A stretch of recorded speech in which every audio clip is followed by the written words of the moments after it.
Good morning and again welcome back to my channel. আমি আবারও চলে এসেছি আজকে নতুন একটা ব্লগ নিয়ে।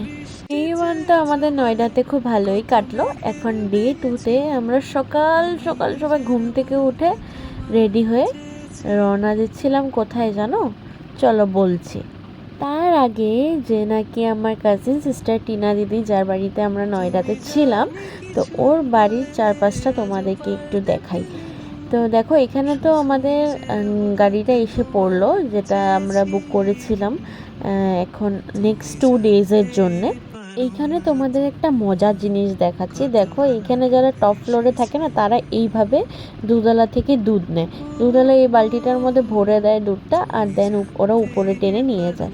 দেখো, এখানে আমরা রওনা দিয়েছিলাম অ্যাকচুয়ালি আগ্রা যাওয়ার জন্যে, বাট আগ্রা যাওয়াটাও ক্যান্সেল হয়ে গেল, কারণ আমরা গাড়িতে উঠেই ড্রাইভার দাদা থেকে শুনতে পেলাম যে ফ্রাইডে আগ্রা বন্ধ থাকে, মানে আগ্রা বন্ধ না, তাজমহল বন্ধ থাকে। তো তোমরাও ফ্রাইডে আগ্রা যাওয়া অ্যাভয়েড করবে, কারণ তাজমহল তোমরা বন্ধ পাবে। তবে আজকে আমরা ভাবলাম যে তাজমহল যদি বন্ধই থাকে তো আমাদের একটা ডে লস, মানে অনেক বড় লস না। তাই আমরা ঠিক করলাম যে ঠিক আছে, আমরা এখন বৃন্দাবন যাব। তো বৃন্দাবন যাওয়ার আগে রাস্তায় আমাদের খুব খিদে পেয়ে গেছিলো, তো আমরা এখানে ব্রেকফাস্ট করতে ঢুকেছিলাম। এই ধাবাটার নাম ছিল শিবা ধাবা। তো এখানে ব্রেকফাস্ট করতে আমরা ঢুকলাম। ধাবাটা সত্যিই খুব ভালো ছিল, নিট অ্যান্ড ক্লিন ছিল, আর খাওয়াগুলো তো ওখানে তো অলওয়েজ অসাম থাকবেই। তো সকাল সকাল দিদিভাই এখানে বলছিল যে আমি তো বৃন্দাবন যাওয়ার জন্য ড্রেস আপ করলামই না, আমি আগ্রা যাওয়ার জন্য ড্রেস আপ করে আসছিলাম। বাট ইটস ওকে, যেটা কপালে থাকে সেটাই হবে, তাই না?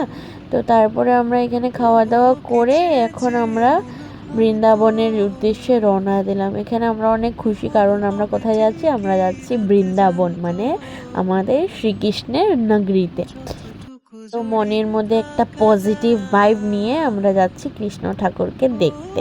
তো তারপরে আমরা দেখো বৃন্দাবনে গেছিলাম অ্যাকচুয়ালি কার্তিক মাসে, মানে নভেম্বর টাইমটায় কার্তিক মাস ছিল। তো সেই টাইমটা খুব শুভ টাইম। তো সেই টাইমে নাকি কৃষ্ণের পুজো হয়, এরকম কিছু একটা মান্যতা আছে। তো সেই তখন মানুষেরা এভাবে করে অ্যাকচুয়ালি খালি পায়ে পুরো বৃন্দাবন নাকি, মানে যারা পারে আর কি, তো প্রদক্ষিণ করে। দেখো, এখানে এর জন্যই এত ভিড় যে মানুষের কার্তিক মাসে প্রদক্ষিণ করছে, আর ওরা সবাই খুব ভান্ডারাও দেয়। দেখো, এখানে না একটা সার্কাস দেখাচ্ছিল, মানে কর্তাব দেখাচ্ছিল আর কি। তারপরে আমরা যেতে যেতে যেতে যেতে পৌঁছে গেলাম আমাদের ফাইনাল ডেস্টিনেশন। এরপর আমরা অনেক জায়গায় যাব, বাট মানে মেন অ্যাট্রাকশন যেটা আমাদের সব থেকে এই পুরো ট্রিপটাতে ভালো লেগেছে, সেটা হলো বৃন্দাবন। দেখো আমরা কোথায় এসেছি, আমরা প্রেম মন্দিরের সামনে গিয়ে ফার্স্টে দাঁড়ালাম। তো গিয়ে দেখলাম প্রেম মন্দিরের তখন বন্ধ হয়ে আছে। তো আমরা ঠিক করলাম বিকালে আসবো। তো আমরা কিছু শপিং করে নিলাম এখান থেকে বিকালে ড্রেস পরার জন্য, সেটার ভিডিও আমি দেবো এরপরে। তারপরে আমরা ভাবলাম যে খেতে যাই। তো তারপর খেয়ে টেয়ে তারপরে আমরা এবার ভাবলাম যে কোনো একটা মন্দিরে তো যেতে হবে না, এখন আমরা এই বেলাটা ওয়েস্ট করতে পারি না। তো আমরা ঠিক করলাম যে নিধিবন খোলা আছে শুনলাম, তো এখন আমরা যাচ্ছিলাম নিধিবনে। দেখো, এইটা হলো নিধিবনের গেট নাম্বার 2। আমরা গেট নাম্বার 2 দিয়ে ঢুকেছিলাম, যেটার জন্য এক্সট্রা করে আমাদের 200 রুপিস পে করতে হয়েছিল। আর তোমরা তো জানোই নিধিবনের মান্যতা। এই যে আমরা এগুলো যে সব গাছ দেখছি, এগুলো সব কি কৃষ্ণের সখী। আমাকে পণ্ডিতজি বলল যে এগুলো নাকি রাত্রেবেলা কৃষ্ণের সখী, মানে এখন তো গাছ হয়ে যায়, বাট রাত্রেবেলা সখী, কৃষ্ণের সখী হিসেবে কৃষ্ণের সাথে নৃত্য করে। হ্যাঁ, এটা ওদের বৃন্দাবনের মানুষের মান্যতা আর কি, ওরা সেটা মানে। তো এখানে তো বেশি ফটো ভিডিওস নেওয়া মানা, তোমরা সবাই জানোই।